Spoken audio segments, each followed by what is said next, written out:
પુરુષોત્તમ રૂપાલાએ ટેટ પરીક્ષા મુદ્દે કેન્દ્રીય શિક્ષણ મંત્રીને પત્ર લખ્યો. ટેટ પરીક્ષા અને શિક્ષકોની સમસ્યાઓ પર પગલાંની માંગ કરી.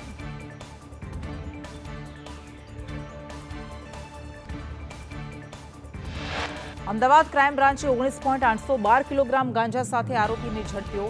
એનડીપીએસ એક્ટ હેઠળ કાર્યવાહી શરૂ કરી.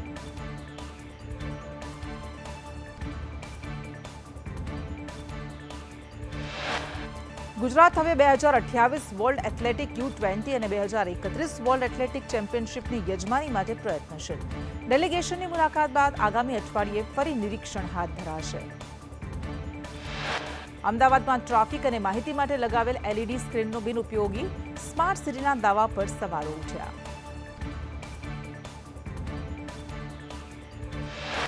અમદાવાદમાં સીઈઓ સ્કેમનો વધતો સાયબર ખતરાની પોલીસને ચેતવણી. અમદાવાદ સાયબર ક્રાઇમ બ્રાન્ચે એક એડવાઇઝરી જાહેર કરી. અમદાવાદમાં ફાયર સેફટી અભિયાનમાં 154 હોટેલ, 62 શૈક્ષણિક એકમોને નોટિસ, 13 હોટેલ સીલ કરવામાં આવી. અમદાવાદને ભિક્ષુક મુક્ત કરવા સરકારની પહેલ. અમદાવાદ અને ગાંધીનગર મનપાના અધિકારીઓની મળી બેઠક. બેકરી હોમમાં તાલીમ અને રોજગાર અપાશે. ડરણ ગામે ખેડૂતોના પાણી પ્રશ્ને ઈસુદાન ગઢવીનો વિરોધ કાર્યક્રમ. અન્યાયના આક્ષેપ સાથે નિરીક્ષણ અને વિરોધ.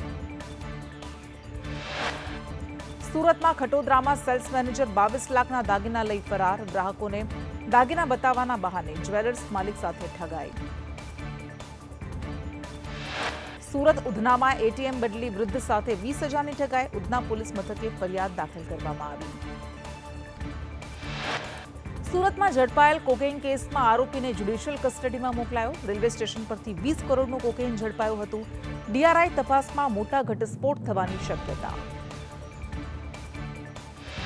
સુરતની સુમલ ડેરીમાં ચૂંટણી પહેલા 1,000 કરોડની ગેરરીતિના આક્ષેપ. ડિરેક્ટર્સની ઉમેદવારી રદ કરવાની ઉગ્ર માંગ. પ્રદેશ કોંગ્રેસના મહામંત્રીની માંધા અરજી. સુરતમાં ડમ્પર ચાલક બન્યા બેફામ. મોપેડ પર જતા માતા પુત્રીને કચડ્યા. ગંભીરપણે ઘાયલ, બંનેના સ્થળ પર જ મોત. ભેસ્તાન બ્રિજ પર સર્જાયો અકસ્માત. સુરત નાસિરનગરના અસરગ્રસ્તો માટે વૈકલ્પિક વ્યવસ્થા કરવામાં આવી. હાઈકોર્ટના આદેશ બાદ મનપાની કાર્યવાહી. વૈકલ્પિક આશ્રય નહીં, ઘરના બદલે ઘર આપવાની રહીશોની માંગ. રાજકોટ જંગલેશ્વર ડિમોલિશનમાં પાણી બોટલના ભાવ વધુ લીધા. 12 લાખના બિલને લઈ ઓડિયો સામે આવ્યો. જંગલેશ્વર ડિમોલિશનમાં ડ્રોન, વિડીયોગ્રાફીનું 22 લાખનું બિલ વિવાદમાં. રાજકોટ મનપા સામે ટેક્સના નાણાં બગાડવાના સવાલો ઉઠ્યા.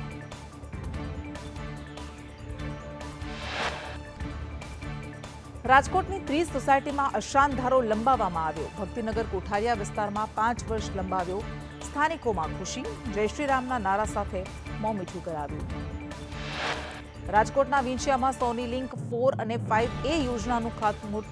31 કરોડ 94 લાખના પ્રોજેક્ટમાં ચેકડેમ, તળાવોને સાંકળવામાં આવશે. ખેડૂતોને સિંચાઈમાં લાભ. અંબાજી દાંતા વિસ્તારમાં વરસાદી માહોલથી ગરમીથી રાહત. ખેડૂતોમાં ખુશી અને ઠંડક પ્રસરી.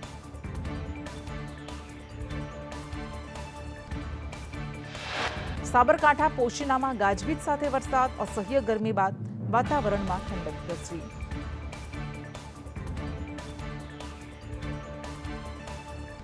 દાહોદમાં ચૈતર વસાવાના સમર્થનમાં વિશાળ રેલી યોજાઈ. મુક્ત કરવાની માંગ સાથે હજારો લોકોની પદયાત્રા.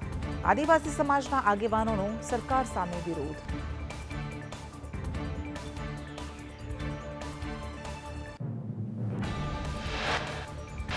ભરૂચના જંબુસર તાલુકામાં નર્મદા કેનાલથી પાણી આવ્યું. ખેડૂતોમાં રાહત અને ખુશીની લાગણી જોવા મળી.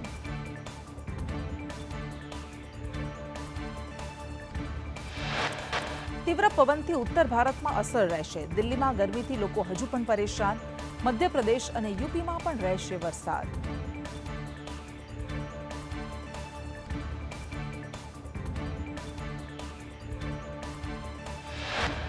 ગિરિમથક સાપુતારામાં છવાઈ ધુમ્મસની ચાદર. ટેબલ પોઈન્ટ, સનરાઈઝ પોઈન્ટ વાદળોથી ઘેરાયા. પ્રવાસીઓએ આહલાદક દ્રશ્ય કેમેરામાં કેદ કર્યા.